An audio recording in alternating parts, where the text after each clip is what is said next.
식사 맛있게 드셨나요? 네. 바쁘죠? 밥 먹고 또 바로 올라와야 되고 시간은 없고 그래도 이제 어제처럼 늦게 끝나는 것보다 정시에 끝나는 게 오늘은 시간이 딱 맞춰서 가네요. 네, 끝나는 게 좋을 것 같습니다. 많이들 오시지 않았지만 강의 시작하도록 하겠습니다. 여러분들 오전에 저녁 먹기 전에 요엘서하고 요나서를 보셨을 거예요. 예언서 개관하고 같이 보셨는데 교재에 갖고 계시는 예언서 개관 부분이 있는데 그 부분을 한번 잘 읽어보시면 주전 9세기부터 시작해서 8세기, 7세기, 6세기로 이루어지는 예언서의 배경이 되는 역사적인 부분들은 저희들이 지금 기록되어져 있는 그 예언서 개관에 되어져 있는 그 정도만 아셔도 아마 교회에서 가르치시고 성경을 보시는데 충분할 걸로 생각이 들어요.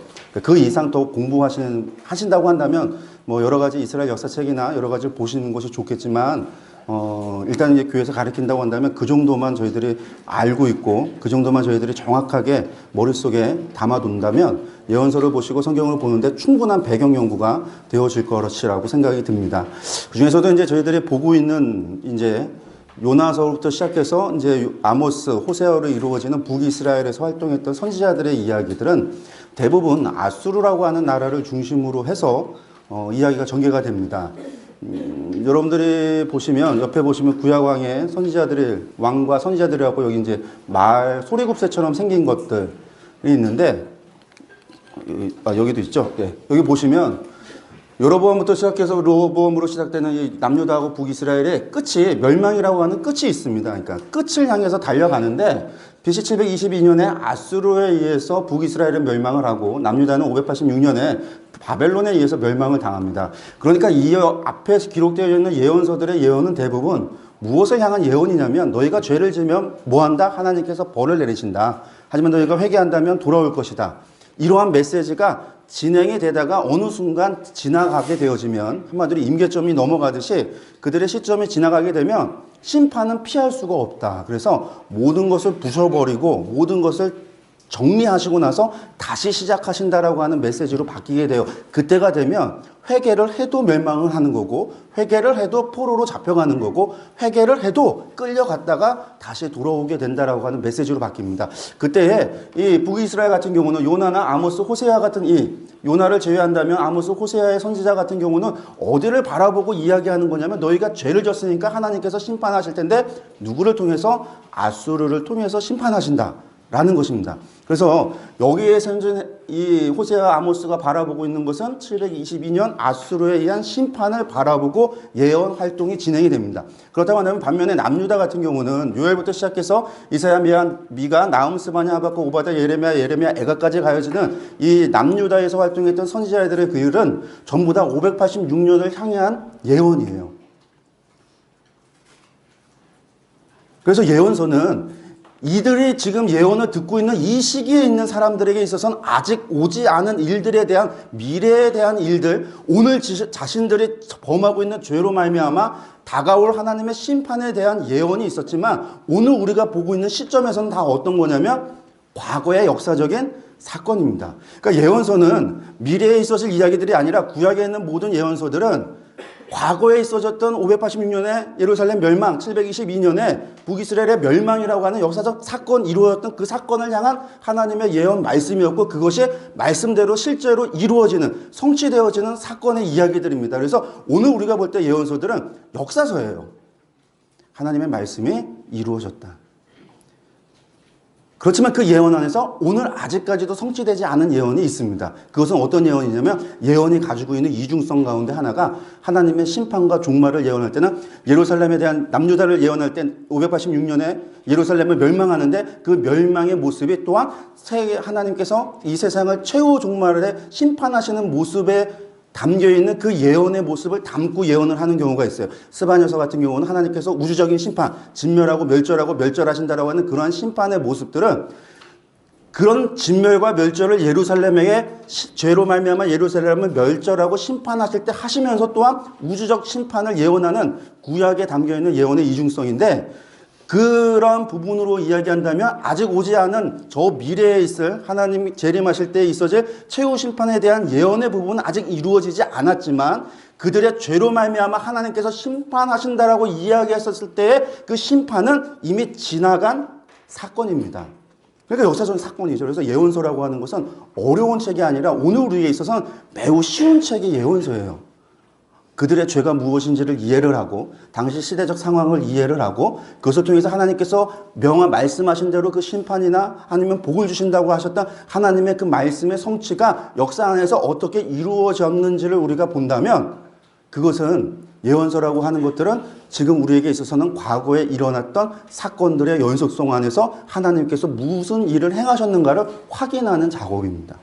그래서 우리는 구약의 예언서 하면 이상하게 예언하니까 좀 어렵다라고 하는 생각을 가지고 예언서를 잘 보지 않을 때가 있고 또 예언서 하면 이스라엘 사람들이 목이 곧고 패역한 족속이라 하나님 앞에 우상 숭배를 하고 죄를 범했기 때문에 마땅히 그들이 벌받을 짓을 해서 벌을 받는다. 우리하고는 상관이 없는 이야기다 라고 생각을 하기 때문에 예언서를 보지 않는 경우도 있지만 예언서라고 하는 것은 그들의 죄에 대한 역사적 사건으로서 오늘 우리가 볼 때는 역사 기록과 같이 아주 정확하게 이루어져 가는 분명한 사건으로서 나타나고 있는 그렇기 때문에 해석에 있어서 다양하게 해석할 이유도 없는 그런 말씀으로서 쉽다라는 거예요. 물론 그 중에 일부는 아직 오지 않은 에스겔에서 40장 이후에 성전이 건축되어지고 떠나셨던 하나님의 영광이 오고 새 예배가 회복이 되어지고 새롭게 땅이 분배되어지고 생명수의 강물이 그 성전에서 흘러나오는 40장 이후의 예언 같은 경우는 제2성전이 아니라 하나님 다시 오실 때 새 예루살렘에 대한 예언의 모습이기 때문에 아직 이루어지지 않은 것이고 이사야 40장 이후에 나오는 회복에 대한 이야기 이따 시간에 하겠지만 하나님의 새하늘과 새 땅으로서 오게 되어진다라고 하는 그 예언의 말씀 마지막 예언의 부분 같은 경우는 아직 오지 않은 사건이지만 나머지 사건들은 우리에게 있어서는 지나간 사건이라는 거예요. 이사야가 얘기했던 메시아의 사건도 예수 그리스도 안에서 성취되어졌으니까 이미 지나간 역사적 사건입니다. 그래서 예언서라고 하는 것은 어렵지 않다라고 하는 걸 여러분들이 좀 기억하시면서 예언서를 역사 안에서 어떠한 죄로 말미암아 하나님께서 예언자를 보냈고 그들의 어떠한 반응 때문에 어떻게 반응했기 때문에 하나님께서 그 말씀하신 바를 행하셨는지 성취하셨는지 심판하셨는지에 대한 것들을 여러분들이 그러한 관점으로 예언서를 본다고 한다면 예언서는 어려운 책이 아니라 쉬운 책이다. 그리고 그들이 도대체 무슨 죄를 지었는가? 하나님께서 그들에게 무엇을 요구하셨는가? 이스라엘에게 무엇을 요구하셨는가? 그 하나님의 요구하는 하나님의 마음이 무엇인지를 우리가 살펴본다면 오늘 우리에게 주신 하나님의 말씀이 무엇이고 그 예언서가 오늘 우리에게 갖고 있는 의미가 무엇이고 하나님께서 이것을 66권의 성경 가운데 정경으로 삼으셔서 오늘 우리에게 읽으라고 주시는 하나님의 뜻과 목적이 무엇인지 그것을 통해서 우리에게 주시고자 하는 하나님의 메시지가 있으니까 그 메시지가 무엇인지를 발견할 수 있다는 거죠. 그래서 우리가 예언서라고 하는 것들을 좀 그렇게 여러분들 생각하시면서 보시면 어려운 책이 아니다. 간단한 거는 우리가 역사적인 배경 안에서 이 사건들이 하나님께서 이루어 가시는 역사적 사건이다라고 하는 것을 기억하신다면 쉽다라는 겁니다. 그래서 북이스라엘 같은 경우는 아수르, 이게 저희가 이제 예를 들을 때 그런 예를 듭니다. 하나님께서 아수르를 통해서 멸망을 시키는데 누구를 멸망시키냐면 주변 나라들 가운데 이스라엘과 관계되어졌던 나라들 가운데는 다메섹이라고 하는 나라, 아람이라고 하는 나라가 멸망당하고 722년에 북이스라엘이 멸망을 당합니다. 그러니까 두 개의 나라가 멸망을 당하는데 반면에 바벨론에 의한 바벨론에서 586년에 예루살렘이 멸망당하는데 이때는 유다만 멸망당하지 않고 이 이후에 블레셋도 멸망당하고 모압도 멸망당하고 암몬도 멸망당하고 에돔도 멸망당하고 두로도 멸망당하고 다 멸망당해요. 그래서 이후로는 레반티의 한마디로 작은 나라의 국가 개념이 없어지고 제국의 개념이 들어와서는 그 이후로는 계속 제국의 통치하에 있게 되어집니다. 그러니까 그 이후로는 블레셋이라는 나라도 없고 모압이라는 나라도 없고 에돔이라는 나라도 없고 암몬이라는 나라도 없고 다 없다라는 거예요. 다 멸망당한다라는 말씀이죠. 그래서 여기에서는 바벨론을 통해서 전부 다 멸망시키는데 여기서는 두 나라만 멸망시킨다. 성경을 보면 아수르를 향해서 하나님께서 무엇이라고 얘기했냐면 아수르는 하나님의 몽둥이라. 그 몽둥이로 뭐 할까요? 잘못된 백성 이스라엘을 치시는 몽둥이다. 그래서 이제 저는 그 몽둥이 그렇게 이야기를 합니다. 착하게 살자. 이게 뭐냐면 그 주유소 습격 사건이라는 영화를 보시면 유호성이라고 하는 그 사람이 그 영화에서는 아주 단순무식한 사람입니다. 그래서 몽둥이에 착하게 살자. 철자도 틀렸어요. 그걸 들고 한 놈만 패요. 그러니까 사람들이 이제 동네 사람들이 붙어서 이제 동네 싸움이 나서 패싸움이 일어나는데 한 사람만 때리는 거예요. 그러니까 넌 왜 나만 때려? 그러니까 나는 한 놈만 패. 그래서 한 놈만 몽둥이로 팹니다. 그러니까 여기서 하나님께서 몽둥이를 두시고 누구를 팼냐? 북이스라엘을 패셨다. 아람과 북이스라엘을 팼는데 어쨌든 북이스라엘과 아람, 그러니까 한 놈만 팼다라고 생각하시면 좋을 것 같고요. 예레미야에서는 몽둥이라고 이야기합니다. 에스겔에서 봤더니 하나님께서는 바벨론을 향하여 마광된 칼이라고 표현을 하세요. 그래서 철퇴라고도 표현합니다. 그래서 칼과 철퇴로 무엇을 하는가? 이 남유다와 함께 음란하게 했던 그 모든 사람들 불러 모아서 하나님께서 뭐 하신다고 하냐면 그들 모두를 심판하시겠다. 그러니까 다 쓸어버리겠다라는 거예요. 다 심판하시겠다. 이때는 칼이다. 바벨론이라는 칼을 통해서 바벨론이라는 철퇴를 통해서 행하시는데 반면에 북이스라엘 같은 경우는 아수르라고 하는 몽둥이를 가지고 하나님께서 한 놈만 패셨다. 이렇게 여러분들이 좀 기억을 하신다면 이해하는데 좋을 것 같습니다. 예. 몽둥이에 뭐라고 썼다고요? 착하게 살자. 예, 착하게 살자. 착하게 살자. 착하게 살자가 무슨 뜻일까요? 예. 오직 공의를 물같이 정의를 하수같이 흐르게 하라. 아모스에서 말하고 있는 하나님의 메시지 말씀입니다. 그게 착하게 살자. 정의와 공의를 행하는 것. 그러니까 우리가 그렇게 생각을 한다면 북이스라엘을 향한 하나님의 심판의 메시지가 무엇인지 좀 생각해 볼 수 있을 것 같습니다.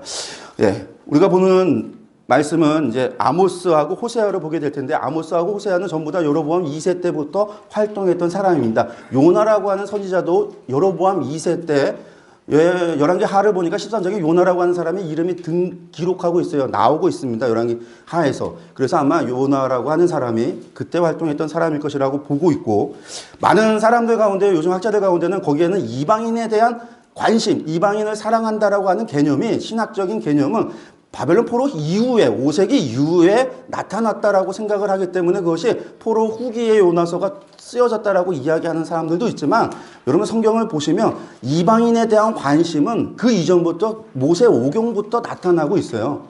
그러니까 포로 후기라고 이야기하지 않고 유대교로 넘어가면 도리어 이방인에 대한 배척이 있지 과거에는 도리어 롯이라고 하는 여인이나 라합이라고 하는 여인이나 다말이라고 하는 여인들이 하나님의 성경에 기록되어져 있고 그 거룩한 족보 가운데 들어오는 그런 관심들 기브와 백성들이 하나님의 백성으로 레위 지파와 함께 하나님께서 수용하고 하나님께서 받으셔서 성전에서 섬기도록 하는 것들 다윗과 함께 다윗의 용사들이라고 하는 사람들 가운데는 많은 이방인들이 섞여 있고 그들을 향한 성경에 대한 기록들 이런 것들을 볼 때 이방인에 대한 관심은 도리어 과거서부터 있어져 왔던 것이지 포로 후기부터 있어졌다라고 우리가 단정지어서 말할 수 없다라는 거예요. 그래서 요나라고 하는 경우를 그렇게 보는 분들도 있지만 우리가 얘기할 때 요나라고 하는 것을 8세기로 이야기하고 여러분 2세 정도로 볼 때 니느웨와의 관계를 생각할 때 카르카르 전투 이후에 예후 시대 때 아수르에게 조공을 바쳐야 되고 아수르와 아람의 6차에 걸친 6차 전쟁할 때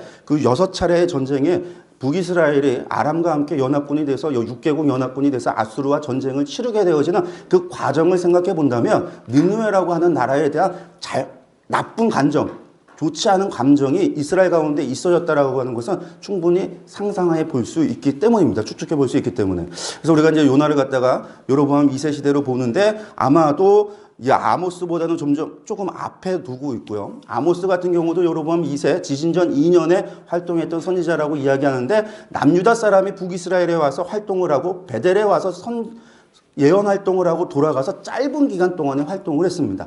호세아 같은 경우는 여로보암 2세부터 활동을 해서 19대 호세아 왕 때까지 활동을 하는 사람이에요. 그러니까 약 한 50년 동안 활동하다 보니까 긴 시간 동안 활동했기 때문에 호세아를 조금 더 뒤에 두고 저희가 아모스, 호세아 순서로 이제 예언서를 보게 되는 겁니다. 성경의 순서는 호세아, 요엘, 아모스지만 저들이 지금 성경을 공부하는 순서는 요나, 아모스, 호세아의 순서로 가고 있다라고 하는 것들 여러분들이 좀 아셨으면 좋겠습니다. 그래서 아모스를 본다면 아모스라고 할 때 아모스의 주제를 한마디로 이야기한다면 여호와를 찾으라 그리하면 뭐한다? 산다라는 이야기입니다. 여호와를 찾아라. 여호와를 찾아라 그리하면 산다.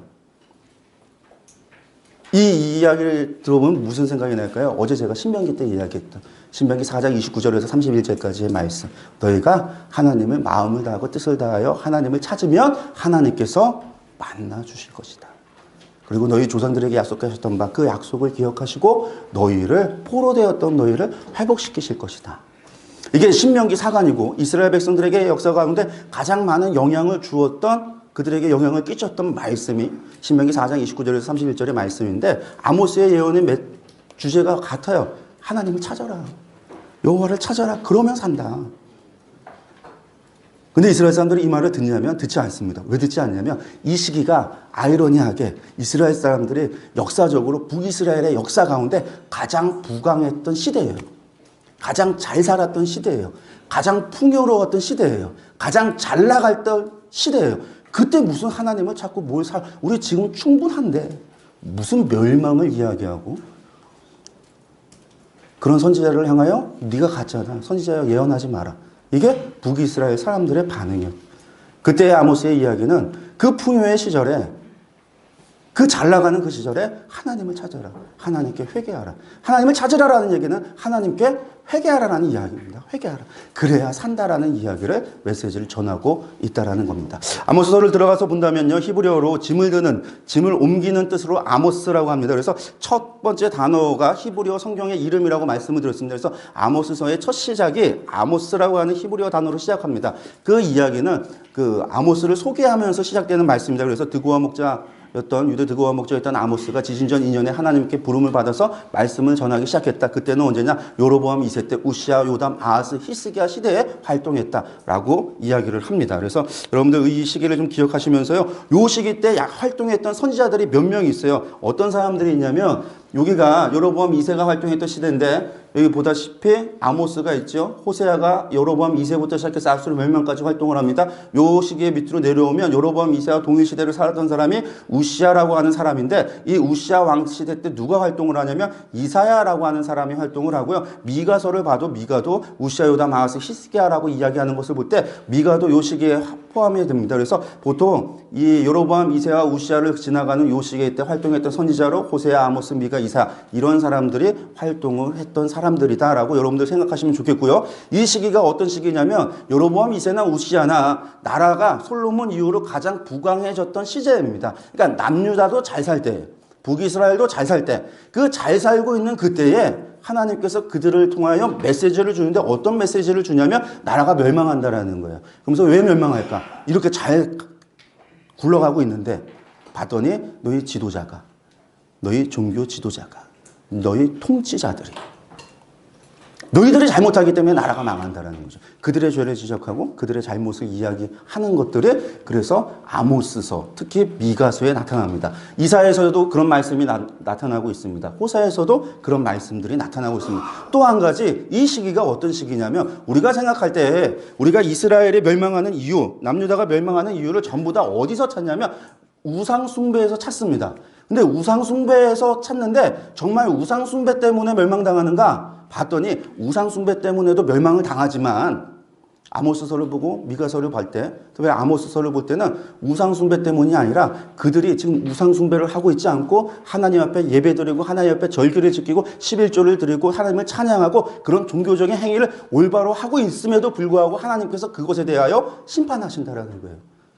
왜냐면 이 여로보암 2세와 우시아 시대 때가 그러한 시대였거든요. 하나님에 대한 제사와 예배가 아주 잘 드려지고 있을 때, 성전 제사가 아주 잘 드려지고 있을 때, 사람들이 하나님 앞에 많은 제물을 갖다 드리고 월삭을 지키고 성회를 지키고 그들이 월삭을 지키고 절기를 지키고 제물을 드리고 하는 그러한 종교적 행위가 잘 이루어지고 있는 그때에 오늘식으로 얘기한다면 예배 잘 드리고 있는데 하나님 멸망하신다라는 이야기를 하고 계시다라는 거예요. 그러면서 하시는 얘기 가운데 그 예배 하나님 안 받으신다. 이게 아모스, 호세아, 이사야, 미가에 공통적으로 나타나는 겁니다. 너희 예배 하나님 안 받으신다.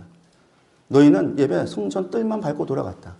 너희가 아무리 재물 바쳐봐라. 하나님 안 받으신다. 하나님은 너희가 드리는 찬양 안 들으신다. 그게 선지자들이 하는 이야기였어요. 하나님이 하시는 말씀이었어요.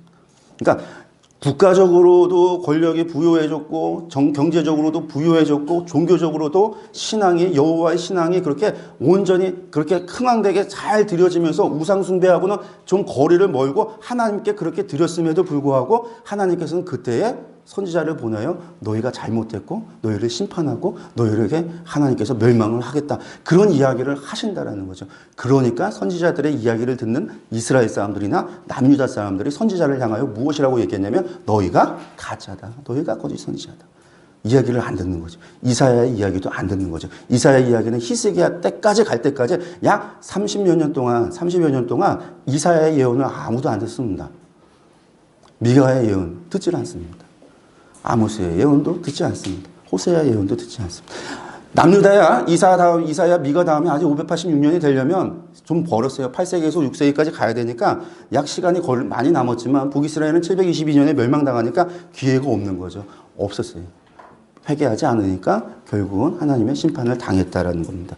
우리가 이런 것들을 좀 기억하셨으면 좋겠고요. 기록자 아모스가 기록했다고 보고 있습니다. 그래서 남유다 드고아 출신인데 북이스라엘에 올라가서 예언을 했습니다.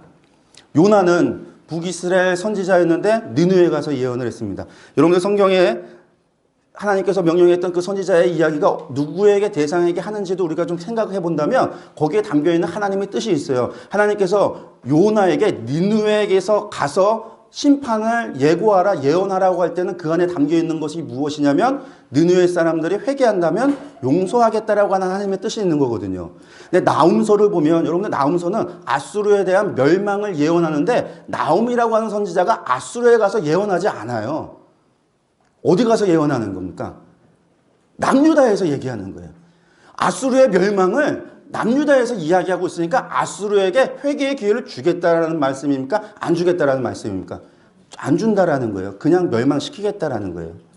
거기에 회개의 기회를 주신다고 한다면 선지자를 글로 보내야 되는데 안 보내신다라는 거예요. 여기 유다 사람들한테 저거 멸망시킬 거니까 너희들 걱정하지 마. 왜? 그 당시가 아수르에 의해서 남유다가 지배당하고 있을 때였으니까 그들을 멸망시킬 때니까 너희의 기도 내가 들었다라는 거죠. 하나님은 하나님의 백성을 위하여 보수하시는 하나님이시라. 복수하시는 하나님이시라.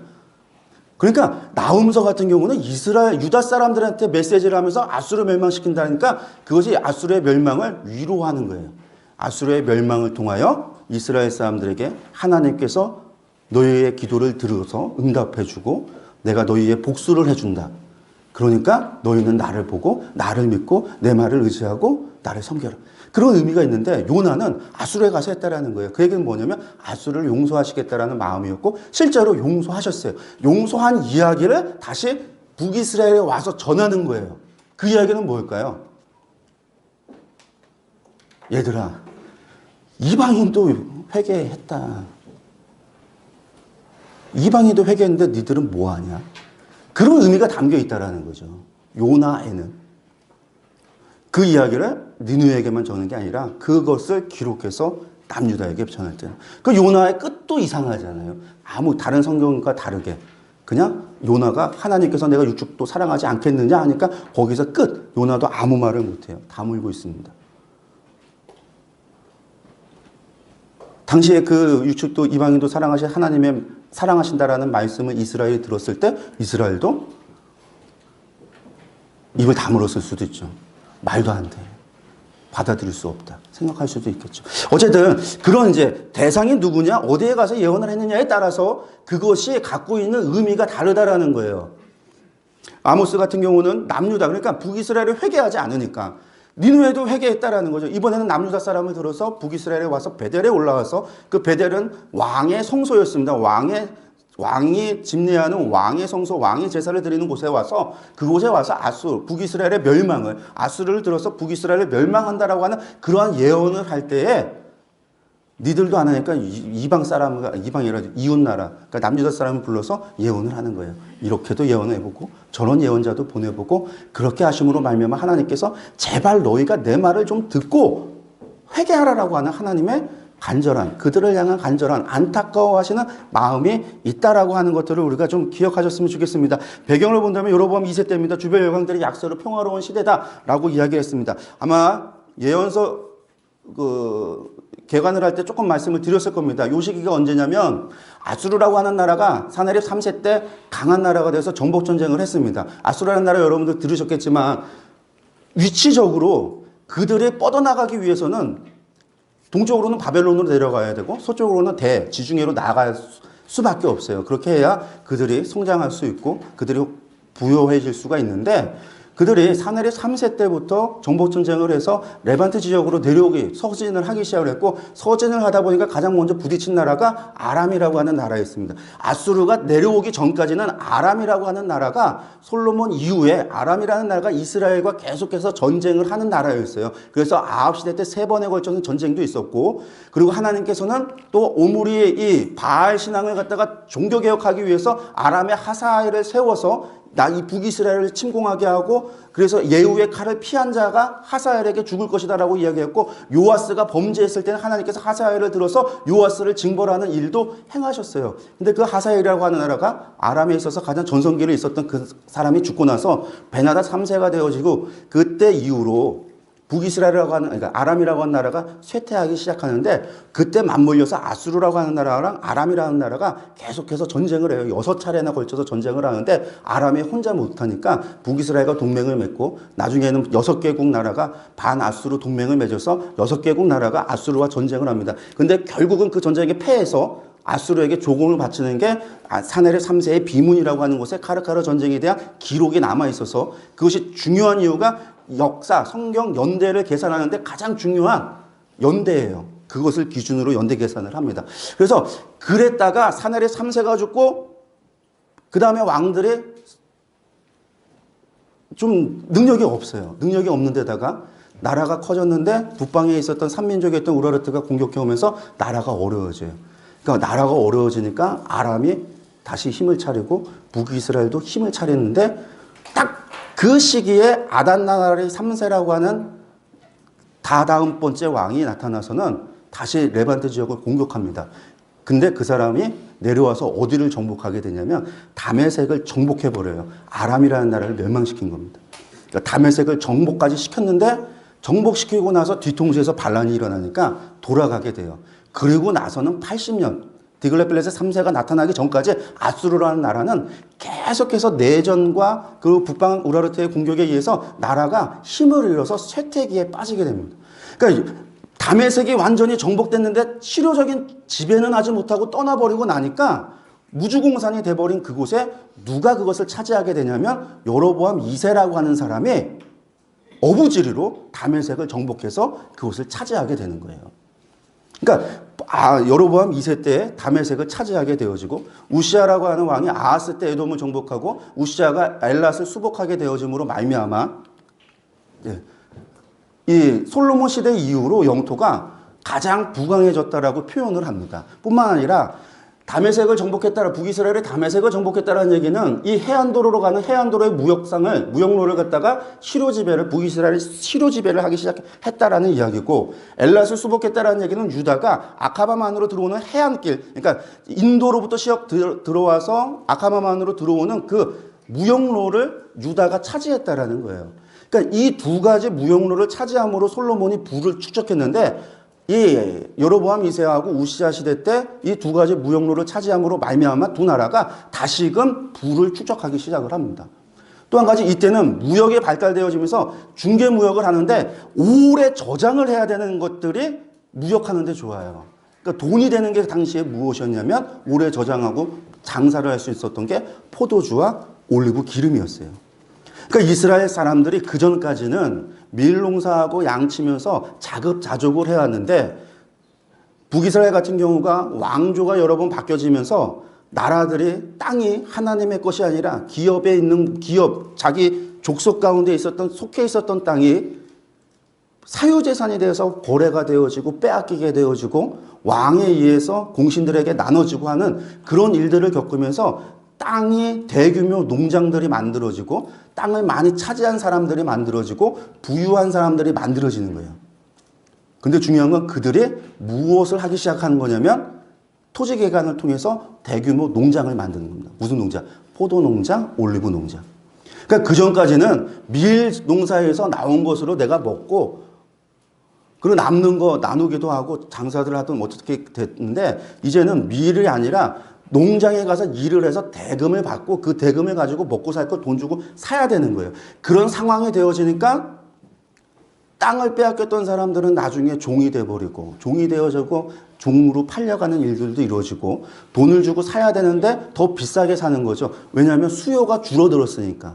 밀 농사 짓던 곳들이 농장으로 바뀌게 되어지면서 수요가 줄어들다 보니까 가격이 올라가게 되고 그 가격 올라간 걸 가지고 살기 위해서는 빚을 내서 빚을 내서 살아야 되는 가난한 사람들은 그렇게 변화되기 시작을 하는 거예요. 그러니까 이 여로보암 2세 때 우시야 때 시작이 되어지면 이 사유재산으로 통한 빈익빈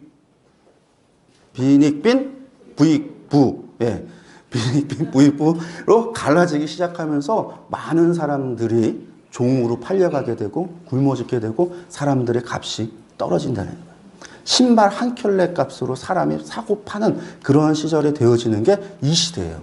그러니까 재물은 많이 벌 수 있었을지는 모르지만 가진 자들에 대한 이야기지 없는 자들에 대한 이야기가 아니었다라는 거예요. 가난한 자는 점점점 가난하게 되어지고 종으로 되어지고 점점 그렇게 되어지기 시작했다라는 거예요. 그러니까 그러한 시기에 하나님께서 선지자를 보내서 하시는 말씀들이 아모스서, 미가서 같은 이야기들입니다. 여러분들 그런 것들 좀 기억하셨으면 좋겠고요. BC 760에서 753년경에 기록했다고 봅니다. 그래서 유다왕 우시아의 시대 곧 이스라엘 왕 요아스의 아들 여로보암의 시대에 지진 전 2년이다. 그래서 큰 지진이 있었다고 그래요. 그래서 지진이 일어서 산이 이쪽에서 이쪽으로 옮겨지는 그런 지진이, 큰 지진이 있었다라고 합니다. 지진이 났을 때 산이 옮겨진다라는 말이 안 믿기시죠? 근데 사천에 대지진이 났을 때 실제로 산이 계곡이 없어졌어요. 무너지니까 계곡이 없어지는. 이 산이 이렇게 되어 있었는데 이쪽이 무너져서 계곡을 덮으니까 이쪽 산이 이쪽으로 옮겨진 거예요. 그런 지진이, 사천 대지진이 있었을 때. 그러니까 그런 큰 지진이 있어서 당시에 지진 얘기하면 사람들이 다 알았다라는 거예요. 나중에 속담이 이것을 통해서 지진에 대한 속담이 생겨날 정도로 큰 지진이 있었는데 바로 그 지진 전 2년에 아모스가 활동을 했다라고 이야기합니다. 기록 목적을 보면요. 권력과 탐욕에 눈이 멀어서 사회적 불의와 불법을 일삼았던 북이스라엘 부유한 누구죠? 상류층과 지도자들. 그들의 죄를 지적했다라는 거예요. 그들의 죄를 촉구한다. 그러면서 공의와 정의를 촉구한다. 공의와 정의를 촉구한다. 그리고 천대받는 빈민들을 위로하고 격려하며 회개하지 않으면 무서운 군대, 누구냐면 아수르를 통해서 심판하실 것이다라고 하는 것을 경고하는 말씀이 아모스서입니다. 그래서 저희들이 전체 보기로 들어가서 보시면요. 아모스서는요. 1장부터 9장까지 되어져 있습니다. 그것이 세 부분으로 나눠지는데 여러분들 1장부터 9장까지 그것이 세 부분으로 나눠지는데 1장에서 2장까지는 8나라에 대한 심판을 예고합니다. 그러니까 남유다에서 올라온 사람이 베델에 올라가서 이야기하는데 저 다메섹이 하나님께서 심판하실 겁니다.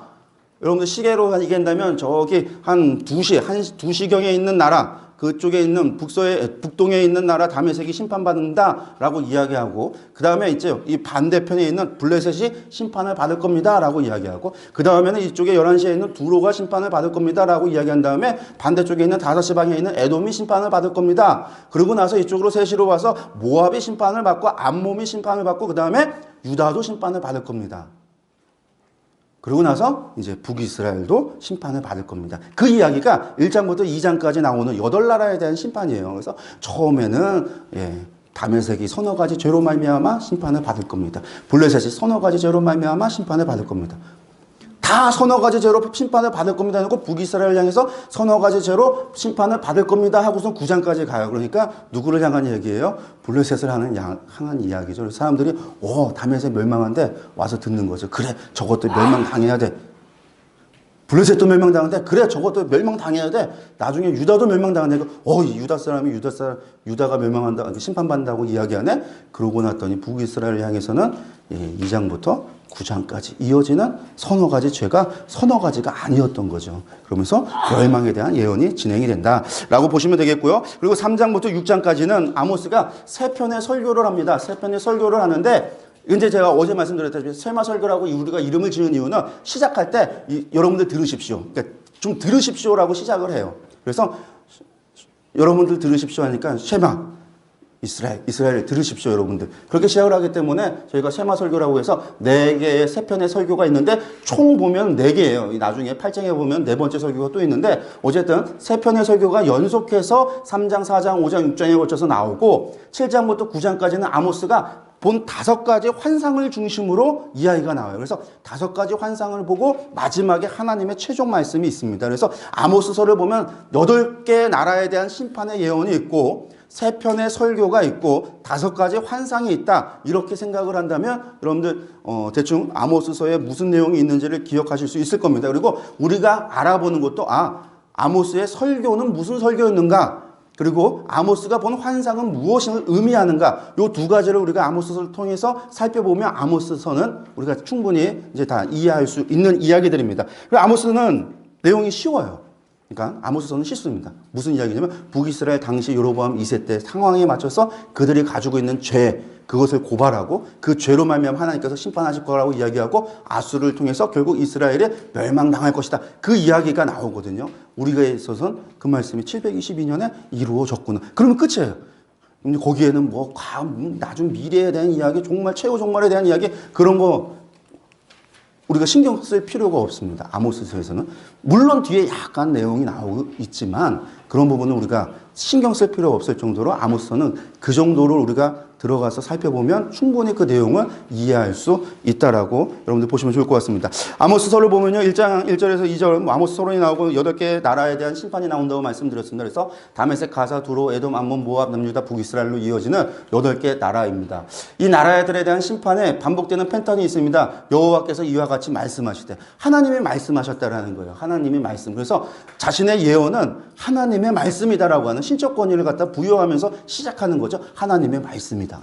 그리고 끝날 때도 이것이 하나님의 말씀이다. 그 얘기는 뭐냐면 이것이 하나님이 하신 말씀이기 때문에 반드시 여러분 이루어질 겁니다. 반드시 될 겁니다. 믿으십시오라고 하는 의미가 담겨 있는 거예요. 마지막에 또 하나님의 말씀이다라고 끝이 날 때는. 어쨌든 시작할 때는 이와 같이 말씀하시다. 그리고 각 나라에 대해서는 서너 가지 죄로 말미암아 내가 그 벌을 돌이키지 않으할 거다라고 하면서 벌을 돌이키지 않는다라고 하는 것들이 반복돼서 패턴으로 이루어져 나가고 있습니다. 그래서 보시면 다메섹부터 북이스라엘까지 정리되어져 있는데 여러분들 교재에 보시면 어디에 나오냐면 220페이지에 보면 이것을 팁으로 정리를 해놨어요. 그리고 그 앞쪽에 보면 각 나라들에 대한 이야기와 함께 그 팁으로 거기서 말하고 있는 길르앗에 대한 이야기, 다메섹 사람들이 말하고 있는 기르라고 하는 것이 어디냐, 그런 팁들에 대한 것들이 자세히 나오니까 여러분들이 한번 교재를 잘 살펴보시면 이 이야기들은 충분히 이해할 수 있을 겁니다. 그 가운데 다메섹부터 시작해서 이 모압까지 이방 나라들에 대한 것은 하나님께서 이들을 왜 심판하시는가? 이들이 지은 죄들은 대부분 전쟁과 관련되어져 있는데 하나님의 백성에 대하여 침략하고 약탈하고 잡아가서 노예로 팔고 하는 하나님의 백성에게 잘못한 거에 대한 죄에 대한 심판인데, 반면에 남유다 같은 경우는 하나님과의 관계에 있어서 하나님의 말씀을 지켜 행하지 않은 죄 때문에 하나님께서 벌을 내리신다라는 거예요. 그리고 이제 북이스라엘을 향해서는 세 가지 죄에 대해서 이야기하겠다라고 하면서 말하는데 서너 가지 죄가 무엇인가 봤더니 북이스라엘에 대한 이야기가 그겁니다. 은을 받고 의인을 팔고 신 한 켤레로 받고 궁핍한 자를 팔고. 그러니까 가난한 사람이 신 한 켤레 값에 사람이 사고 파는 매매되어지는 현실이 되어진 겁니다. 가난한 자의 머리에 있는 티끌까지 탐내는, 티끌까지 탐낸다라는 건 가난한 자에 있는 것을 다 베껴가려고 하는 그런 못된 그런 사람들, 겸손한 자를 굳게 하고 부자가 한 젊은 여인에게 다니는, 그 얘기는 뭐냐면 한 여인에게 다닌다라는 얘기는 음란한 일을 행한다라는 거죠. 그래서 거룩한 이름을 더럽히고 모든 난 옆에서 저당 잡은 옷 위에 누워서 그것을 내가 남의 거니까 가난한 자의 것을 뺏어서 그것을 내가 그곳에 누우며 내가 소유하고 그리고 신의 전에서 벌금으로 얻은 포도주를 마시는 그러한 잘못들을 해왔다라고 이야기하고 있습니다. 근데 그 죄들이 다 무엇이냐면 부자가 가난한 자들, 있는 자들이 없는 자들을 향하여 폐역을 저질렀던 그 죄에 대한 이야기들이라는 거예요. 그래서 말씀을 보면 2장 6절부터 8절, 13장 16절 말씀 보면 그런 이야기들이 쭉 나옵니다. 보시면 서도원에서 가지신데 의인을 팔고 신 한 켤레로 가난한 자를 팔고 티끌 먼지 속에 발로 밟고 연약한 자의 길을 굳게 하고 아버지하고 아들이 한 여자 집에 들어갔다 나왔다 하고 모든 제단 옆에서 전당 잡은 옷에 눕고 벌금으로 얻은 포도주를 마시는. 그러니까 하나님께서 어떻게 하시냐고 하냐면 곡식단을 가득 실은 수레가 흙을 누른같이 수레를 가득 싣고 가면 수레가 무거워지니까 흙길을 갈 때 흙길이 어떻게 돼요? 꽉 눌려져서 바퀴 자국이 나듯이 하나님께서 내가 너희를 그렇게 자국이 남아서 눌러지도록 하나님께서 심판하시겠다, 누르시겠다라는 이야기입니다. 그것이 빨리 다름질하는 자도 도망할 수 없고 강한 자도 자기 힘을 낼 수 없고 피할 수 없다라는 거예요. 하나님의 심판을. 그것이 서너 가지 죄라고 하는 이야기였습니다. 그래서 그것에 대해서 심판을 하겠다. 그러고 나서 이제 아모스가 세 편의 설교를 합니다. 세 편의 설교의 첫 번째 설교를 보면은요, 여호와의 말씀을 받은 선지자에 대한 이야기가 나오고 이스라엘의 임할 심판, 이 두 가지 부분으로 나옵니다. 이 여호와의 말씀을 받은 선지자라는 얘기는 내가 아모스가 자신이 하나님의 말씀을 받은 선지자라는 거예요. 과거에도 선지자들이 많은 선지자들을 통해서 하나님께서 말씀을 하셨는데 나도 하나님께 부름받아서 하나님의 말씀을 전하는 선지자다. 그러니까 내 말도 하나님의 말씀인 줄 알아라라는 의미가 있습니다. 그래서 그 종 선지자들에게 보였듯이 하나님께서 자기에게도 그렇게 했다라는 겁니다. 그러면서 이르기를 무엇이라고 이야기하냐면 이 아스돗이라고 하는 도시는 블레셋의 수도 가운데 5성읍 가운데 하나인데 이 블레셋 사람과 애굽 사람들에게 이르러서 뭐라고 얘기하냐면 사마리아 산에 사마리아에 와라. 그래서 그곳에 얼마나 큰 요란함과 학대함이 있는지 이방 사람들, 애굽 사람들이 오고 블레셋 사람들이 와서 너희가 와서 거기를 봐라. 궁궐에서 포악과 겁탈을 쌓은 자들이 어떤 일을 하는지 이방인들을 불러서 하나님께서 보신다라는 겁니다. 그래서 이 땅 사면의 대적이 있어서 내 궁궐을 약탈하게 될 것이다. 그런 이야기를 합니다. 그러면서 하나님께서 그 보응하는 날에 베델의 제단들을 벌하여 그 제단의 뿔을 꺾어버리겠다. 그 베델의 절이 무엇이냐면 아까 말했던 왕궁 성소가 있었던 곳입니다. 그러니까 이스라엘의 여로보암이 세웠던 중요한 제단이 단과 베델의 단을 쌓고 황금 송아지를 만들어서 하토르, 애굽의 하토르 우상을 만들어서 이것이 하나님이다라고 섬기게 했었는데 여로보암이 했던 그것을 예후가 나중에 다시 부활시켜서 그 일을 똑같이 했어요. 그래서 단보다 이 베델이라고 하는 것이 왕궁 성소로서 사마리아 지역에서 북이스라엘에 있어서 그 종교의 가장 중요한 중심지가 되어졌던 것이 그 베델인데 하나님께서 그 베델의 불을 꺾어버리겠다라고 이야기하고 그들의 겨울궁과 여름궁을 치고 상하궁들이 파괴되고 큰 궁들이 무너지리라. 하나님께서 그렇게 심판하신다라는 말씀을 하고 있습니다. 그런데 이스라엘 사람들이 그런 이야기를 들어도 회개하지 않는 거죠. 두 번째 설교는 무슨 설교를 하냐면 돌아오지 않는 북이스라엘에 대한 하나님의 한탄이 있습니다. 북이스라엘이 타락했던 이야기를 다시 한번 이야기합니다. 사마리아산 바산의 암소들아 라고 시작을 합니다. 이 바산의 암소들이라 해서 암소니까 여자들이라고 생각을 하는 사람들이 있어요. 그렇게 해석하는 경우도 있습니다. 그래서 너희가 힘없는 자도 학대하고 가난한 자도 압제하고 가장에게 부르니까 여자인 거죠. 아내가 남편에게 이르기를 술 가져와라 우리 같이 마시자. 그래서 이제 바산의 암소를 여자라고 이야기하는 경우도 있는데 여자가 아니라 바산이라고 하는 지역이 어느 지역이냐면요. 여러분들 갈릴리 동편 지역이 바산 지역입니다. 바산. 오늘날의 그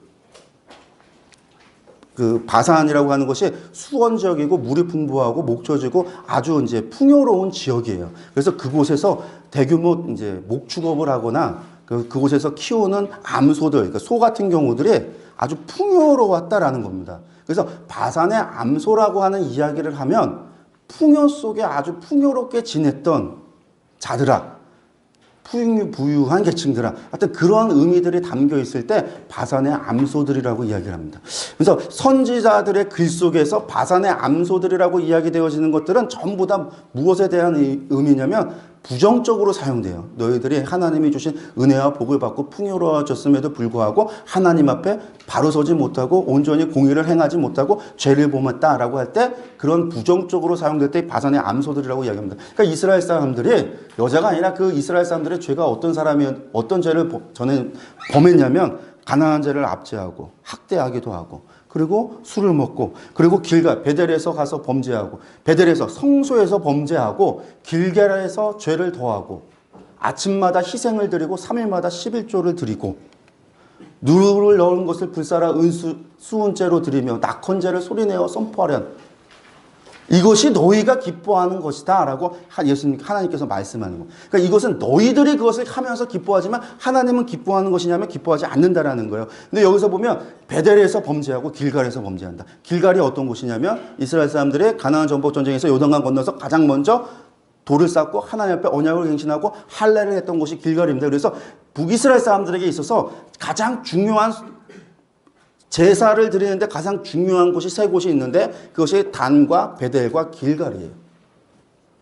그 이후에 성막이 멈춰져서 예배를 드렸던 것들이 산당이라고 하는 것으로 불려져서 이곳에 과거에 법궤가 멈춰 있었고 여호와의 궤가 있었던 곳이라 이곳에서 우리가 계속 제사를 드렸다. 그것이 이제 산당이라고 하는 것으로 되어지기도 하고, 우상 숭배했던 지역, 과거의 명당이라고 불려지면서 우상 숭배했던 곳들을 우상을 철거하고 난 다음에 거기서 제사 드리는 곳으로 바꾸어서 산당으로 표현합니다. 그래서 산당이라고 하는 것이 우상 숭배했던 곳과 성막, 하나님의 법궤가 머물렀던 곳을 다 산당이라고 하는 이름으로 이스라엘 사람들이 섬겼어요. 그 가운데서 한마디로 산당 중에 산당, 가장 중요한 산당이 어디냐면 길갈, 나중에 세겜이라고 하는 거예요. 근데 이제 세겜은 무너졌으니까, 블레셋에 의하여 철저히 파괴됐던 세겜, 그래서 세겜은 그 뒤로 중요하지 않고 길갈이라고 하는 것이 중요해져서 이스라엘 사람들이 계속해서 그곳에서 하나님께 제사를 드렸다는 거예요. 그들이 드리는 제사, 베델에서 범죄했다, 베델에서 한 것이 제사인데 제사가 범죄했다라고 이야기하는 것이고, 길갈에서 죄를 더했다, 그곳에서 너희들이 드리는 제사가 죄를 더하는 것이었고, 너희의 희생, 번제를 의미합니다. 너희가 드리는 번제, 3일마다 드리는 너희의 11조, 너희들이 그런 것을 드리면서 자기 만족을 하면서 너희들이 그것으로 기뻐하는 줄 모르지만 여호와께서는 그것을 기뻐하지 않는다라는 이야기입니다. 그러면서 하나님께서 무엇이라고 이야기하냐면 너희 돌아오라고 얘기하는 거예요. 너희가 내게로 돌아오지 아니하였다라는 겁니다. 이것이 하나님의 말씀이었다는 겁니다.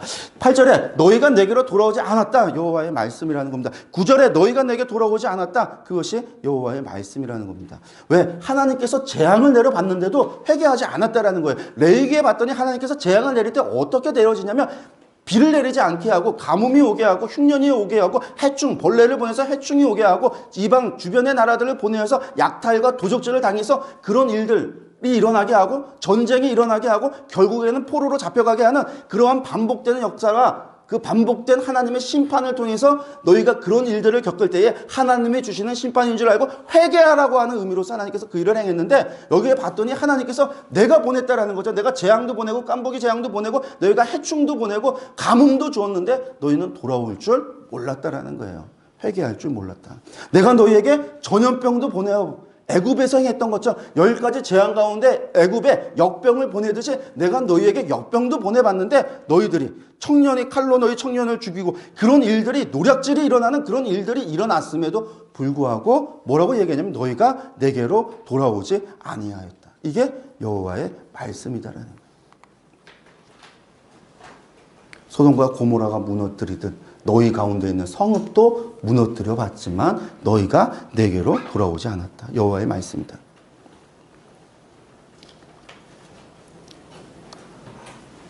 네. 그것이 이제 두 번째 설교였어요. 너희가 돌아오지 않았다. 세 번째 설교입니다. 애가와 심판받을 부류, 5장과 6장입니다. 아모스가 여기에서는 이제 돌아오지 않으니까 이스라엘을 향한 애가를 부릅니다. 애가를 부르고 이 심판이 왜 일어나는가? 그 죄를 범한 부류가 누구인가에 대한 이야기를 5장과 6장에서 이야기합니다. 그래서 5장 1절부터 17절까지가 아모스의 애가에 해당하는 부분이고, 여호와의 날을 사모하는 자에게 임한 화가 5장 18절에서 27절까지입니다. 이스라엘 사람들에게서 여호와의 날은 자신들의 승리의 날이라고 생각을 했지만 요엘서에서 여러분들 들으셨을 겁니다. 근데 요엘서 이후로는 하나님께서 메시지가 여호와의 날은 심판의 날이다라는 거예요. 하나님을 정말 믿고 하나님을 섬기는 자들에게 있어서는 그날이 승리의 날이 있을 줄 모르지만, 너희처럼 하나님 믿지 않고 섬기지 않는 자들, 그날에 그 사람들에게 있어서는 여호와의 날은 철저한 심판의 날이다라는 거죠. 그러니까 너희들에게 있어서는 그날은 심판의 날이요, 슬퍼해야 되는 날이요, 두렵고 떨리는 날이 될 것이다라는 이야기입니다. 그러면서 시온의 교만한 자들과 사마리아의 지도자들에게 임할 화.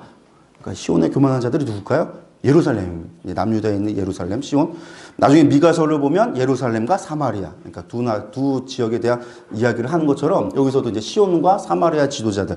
여러분들 지도자들이 어디 있냐면 우리나라로 치면 서울과 북한을 이야기하냐면 평양을 이야기하는 거예요. 서울과 평양의 지도자들, 이렇게 이야기하는 그러한 문구입니다. 여기서 보시면, 예. 애가를 부르는데 하나님의 심판으로 말미암아 1000명이 행군하던 성읍에 몇 명만 남냐면 100명만 남고, 100명만 행군하던 성읍에는 10명만 남게 될 거다. 하나님의 심판이 오면 그렇게 될 거니까 너희에게 말하기를 너희는 나를 찾아라. 그리하면 살리라. 아직까지는 이 메시지 속에는 심판이 이제 심판이 임계점이 넘어서 심판한다라는 의미가 아니라 회개하면 살 수 있다라는 기회의 말씀이 담겨 있어요. 그래서 너희가 나를 좀 찾아라. 나를 찾으면 나에게 돌아오면 살 수 있다. 제발 좀 돌아오라라고 하는 하나님의 간절함이 있는 겁니다. 여호와를 찾아라. 그리하면 살리라. 그러면서 너희가 살려면 어떻게? 선을 구하고 악을 구하지 말지어다. 만군의 하나님 여호와께서 너희의 말과 같이 너희와 함께 할 것이다. 선을 구하고 악을 구하지 말라. 하나님 앞에서 살려면, 하나님을 찾으면 사는데, 너희가 살려면, 심판이 아니라 너희가 살 거면, 살기를 원한다면 선을 구하고 악을 구하지 말라. 여러분들 여기서 선과 악이 무엇이냐면 우상숭배 그런 문제가 아닙니다. 이 사람들에게 있어서 공의를 행하지 않는 것, 정의를 행하지 않는 것, 가난한 자들을 돌보지 않는 것, 레위기 율법에서 하나님께서 명하기를 가난한 자들에게, 부유한 자들은 가난한 자를 책임지도록 되어져 있어요. 그래서 나다를 걱들에서 땅에 떨어진 것은 결코 죽지 않아서 가난한 자들이 그것을 가져다가 먹고 살 수 있도록 돕도록 되어져 있는 것이 하나님의 법입니다. 가난한 자들은, 부자들은 가난한 자를 돕고, 그것이 하나님께서 정한 하나님을 사랑하는 것뿐만이 아니라 이웃을 사랑하고 너희가 하나님의 백성으로서 세상과 구별되어져 있는 하나님의 백성으로 살아가는 법으로서 주신 건데, 이들에게 있어서는 그런 것이 없다라는 거죠. 그들에게 그것을 회복하라는 말씀입니다. 너희는 악을 미워하고 선을 사랑하고 성문에서 정의를 세워라. 여러분들 성문에서 정의를 왜 세울까요? 성문에서 무엇을 하기 때문에 그럴까요? 성문에서 재판을 하기 때문에 그래요. 그래서 여러분들 룻이 보아스와 함께 기업 무는 법을 지키기 위해서 어디로 가냐면 성문 가서 장로들 앞에서 먼저 기업 무는 우선권 있는 사람한테 묻잖아요. 성문이 재판하는 거예요. 그래서 사람을 돌로 쳐 죽일 때 어디로 데려가요? 성문 앞에 데려가서 돌로 쳐 죽여요. 재판을 하고 그들의 재판을 진행하는 곳이 성문 앞이에요. 그래서 성문을, 정의를 세워라. 그러면서 아모스가 이야기합니다. 화 있을진저. 누가 화 있느냐? 무엇 때문에 화 있느냐? 먼저 여호와의 날을 사모하는 자들, 너희에게 화 있을지라는 겁니다. 너희의 하나님께서 무엇을 얘기하냐면, 그날은, 이 사람들이 생각하기엔 그날은 우리가 승리하는 날이고 우리가 기뻐하는 날이고 우리의 날이라고 생각하지만, 하나님의 이야기는 무엇이냐면 내가 너희의 절기를 미워하고 멸시하고 너희의 성회를 기뻐하지 않는다라는 겁니다. 절기가 무슨 절기입니까? 성회가 무엇입니까? 그들이 드리는 예배와 제사예요. 예배와 제사를 하나님께서 미워하고 멸시하고 기뻐하지 않는다라는 겁니다. 내가 내게 번제나 소제를 드릴지라도 내가 받지 않을 거고 너희의 살찐 희생의 화목제도 내가 돌아보지 않을 거다. 내 노랫소리를 내 앞에서 그칠지어다. 내 비파소리도 내가 듣지 않을 거다. 여러분들 제사 누가 드리라고 했습니까? 하나님이 드리라고 하신 거예요. 여러분들 제사 누가 드리라고 한 거예요? 그 규례를 누가 정한 겁니까? 하나님이 정한 겁니다. 그 제사가 갖고 있는 의미가 무엇입니까? 어떠한 죄인이라 할지라도 그 죄인이 하나님 앞에 나아갈 수 있는 공적인 자리로 주신 하나님의 은혜의 선물이에요. 은혜의 통로예요. 근데 그 예배조차 하나님께서 기뻐하지 않고 그것을 멸시하고 받지 않는다라는 거예요. 번제와 소제 받지 않는다라는 거예요. 아니, 하나님께서는 언제는 하라고 하고 언제는 하지 말라고 그러고 언제는 그걸 통해서 누구든지 오면 받는다고 해놓고 왜 우리가 하는 건 받지? 하나님께서 이랬다 저랬다 하시는 분이십니까? 하나님 그러신 분이 아니세요. 이것은 지금 무엇이 없는 거냐면 하나님을 향한 믿음도 없고 하나님을 향한 사랑도 없고 하나님도 알지 못하면서 그들이 율법에서 정한 대로 그들이 그렇게 행하면서 공의도 행하지 않고 정의도 행하지 않고 악을 행하고 세상에선 자신들의 마음대로 그렇게 가난한 자들을 핍박하고 그렇게 악을 행하면서 나와 하나님 앞에 제사 드리고 있는 그들을 향하여 그러한 제사, 그러한 예배, 그러한 찬양 하나님께서 받으시지 않겠다라는 거예요. 그래서 하나님께서 요구하시는 것이 무엇이냐면 오직 정의를 물같이, 공의를 마르지 않는 강같이 흐르게 하라. 하나님께서 원하시는 게 무엇이라고요? 거룩이라고요. 왜 거룩이라고요? 내가 너희와 함께, 너희가 내가 함께. 하나님이 원하시는 것은 예배와 제사와 하나님께 드려지는 그 찬양과 그것보다 우선되어져야 되는 것이 우리가 하나님 앞에서 하나님의 말씀대로 삶으로 말미암아 세상으로부터 구별되어지고 거룩을 회복하고 하나님의 백성으로서의 우리의 모습을, 삶의 모습이 회복되어져야 그런 우리의 삶을 하나님께서 받으시는 거죠. 성경이 하나님께서 우리에게 요구하시는 것은 그런 거 없이 드리는 예배.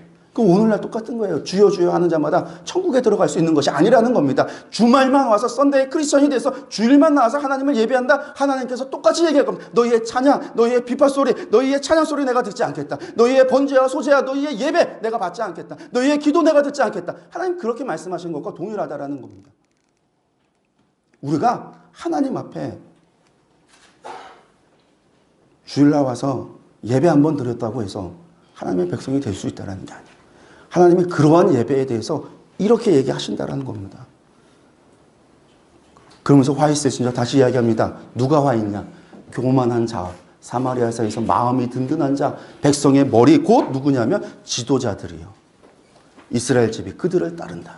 지도자들의 타락으로 말미암아 이렇게 됐다라는 거예요. 그래서 너희 흉할 날이 멀지 않았다라고 이야기하면서 그들이 화 있다라고 이야기합니다. 넘어가겠습니다. 이것이 세 편의 설교입니다. 그래서 하나님께서는 그러니까 첫 번째 설교, 두 번째, 세 번째 설교를 통해서 이스라엘의 죄가 무엇인지를 이야기했습니다. 그리고 나서 아모스에게 환상을 보여줍니다. 그 환상은 무엇이냐면 하나님의 심판에 대한 환상입니다.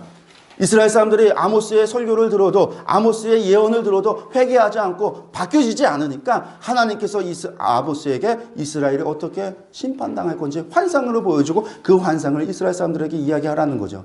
그래서 보는 첫 번째 환상이 무엇이냐면 첫 번째 메뚜기 환상을 봅니다. 그래서 메뚜기가 와서 다 요에서에서 봤죠. 황충이 먹고 느치가 먹고 그런 환상. 그것을 보니까 아모스가 하는 얘기가 그겁니다. 하나님, 너무 과합니다. 야곱이 약하여 그것을 감당할 수 없습니다. 그랬더니 그래? 그러면 내가 바꿀게. 그 두 번째 환상, 불 환상을 보여줍니다. 그래서 다 태워버리는 불 환상을 불로 심판하는 것을 보여줍니다. 그걸 보니까 아모스가 또 하나님께 기도합니다. 하나님, 이것도 야곱이 약하여 감당할 수 없습니다. 그러니까 하나님께서 그래? 그럼 내가 바꿔줄게. 우리가 이 아모스의 이거 가져다가 중보기도라고 이야기하는데 중보기도 하는 거 아니에요. 이거 지금 하나님께서 아모스 이야기 듣고서는 그래 내 뜻을 돌이켜줄게. 그런 의미가 아닙니다. 하나님 뜻을 돌이켰냐면 돌이키지 않았거든요. 돌이키지 않으셨어요.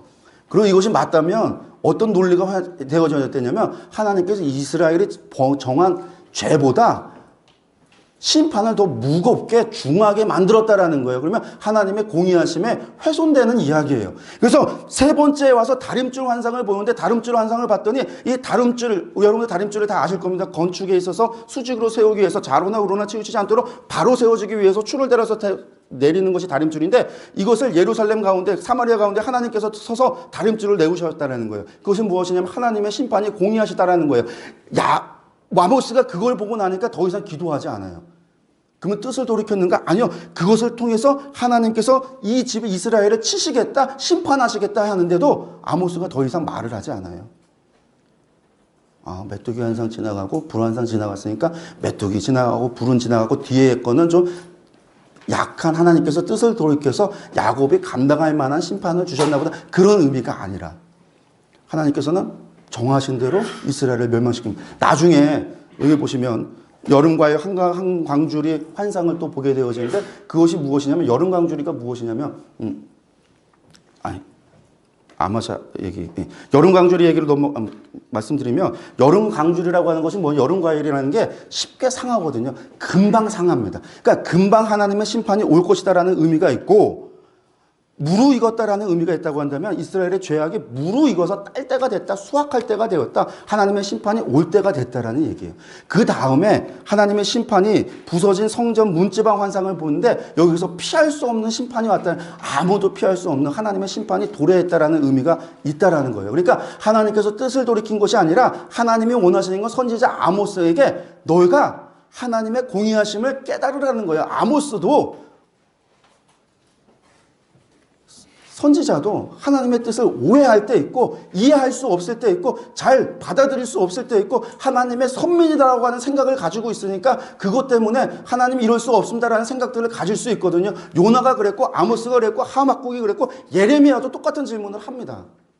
나중에 에스겔도 장로들이 와서 에스겔에 질문할 때 같은 질문을 해요.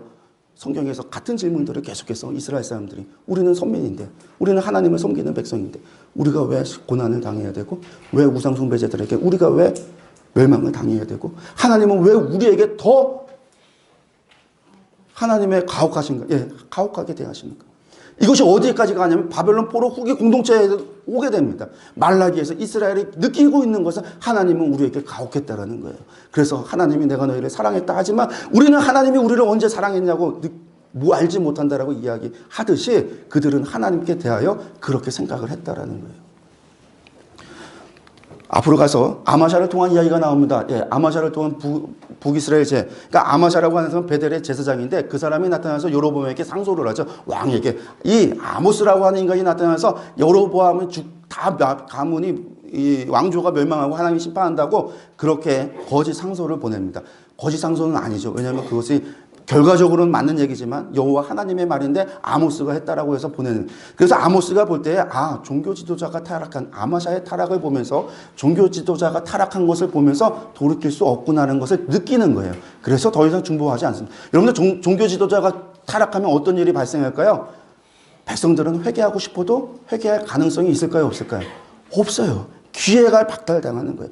예배가 타락하면 기회가 박탈당하는 거예요. 그렇게 하나님 앞에 11조, 3일마다 11조를 드리고 아침마다 번제를 드리고 하나님 앞에 절기를 지키고 성회를 지키고 찬양을 하고 있지만 우리가 드려지는 그 예배에 대상이 잘못되어져 있거나 우리가 그것을 하나님께 대한 올바른 신앙과 믿음과 하나님을 아는 지식이 없이 드려지는 모든 것은 열심히 있건 횟수가 얼마나 되었건 우리가 아무리 했다 할지라도 하나님 받을 수 없는 예배가 있고 하나님 받지 않으시는 것이 있다라는 거예요. 그러니까 나중에 종교 지도자들이 타락하면 결국 이스라엘이 남유다도 멸망당합니다. 방법이 없어. 회개의 기회조차 박탈당하는 거예요.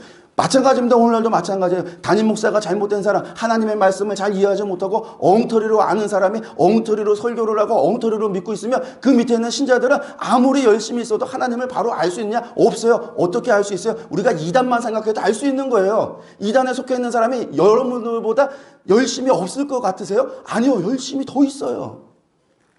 근데 잘못하니까 열심히 소용이 없다라는 거예요. 아마샤에게 저주하는 이야기입니다. 근데 처는 창녀가 됐고 자녀들은 없고 뭐 그런 얘기들이 나옵니다. 그리고 나서 마지막 하나님께서 하시는 이야기가 나옵니다. 마지막 이야기로 좀 들어가서 본다면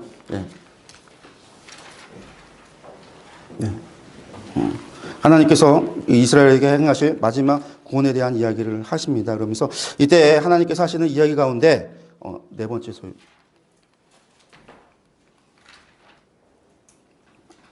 하나님께서 마지막 무엇이라고 얘기하냐면 가난한 자를 삼키고 땅에 힘없는 자를 망하게 하는 자들아 이 말을 들어라 라고 이야기하면서 보라 날이 이를 텐데 내가 기근을 땅에 보내려니 양식이 없어 주림이 아니요 물이 없어 가람이 아니라 여호와의 말씀을 듣지 못하는 가람이라.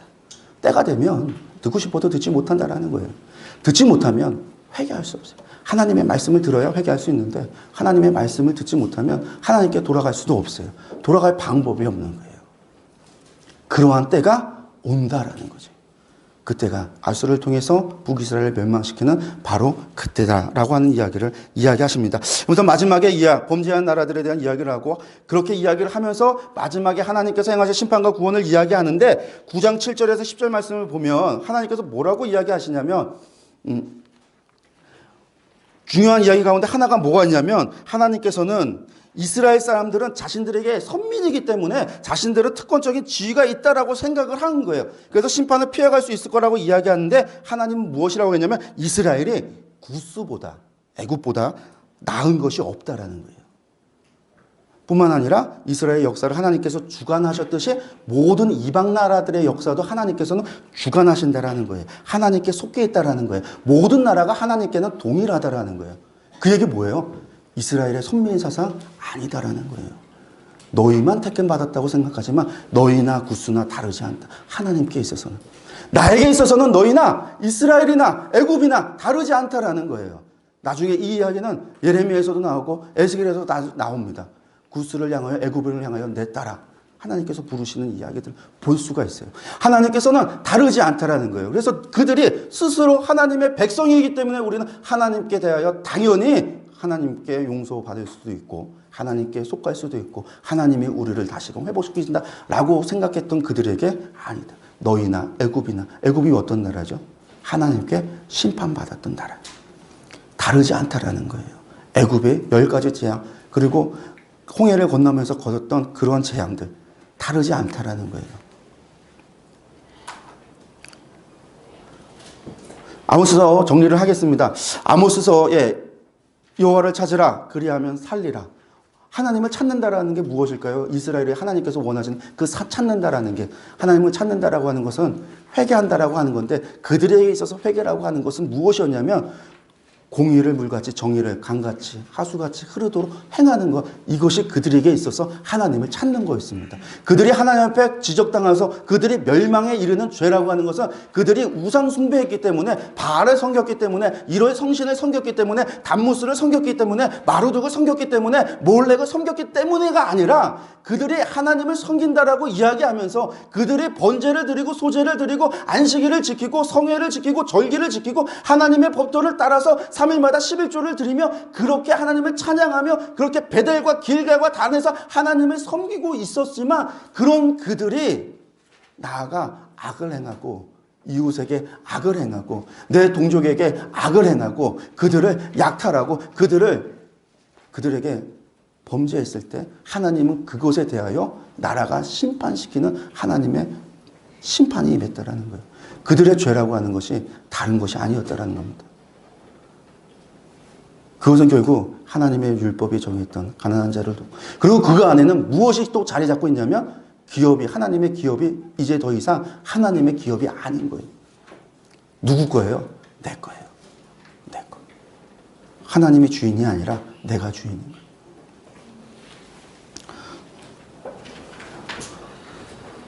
오늘 이 아모스서는 오늘 우리에게 동일한 이야기를 전해주고 있습니다.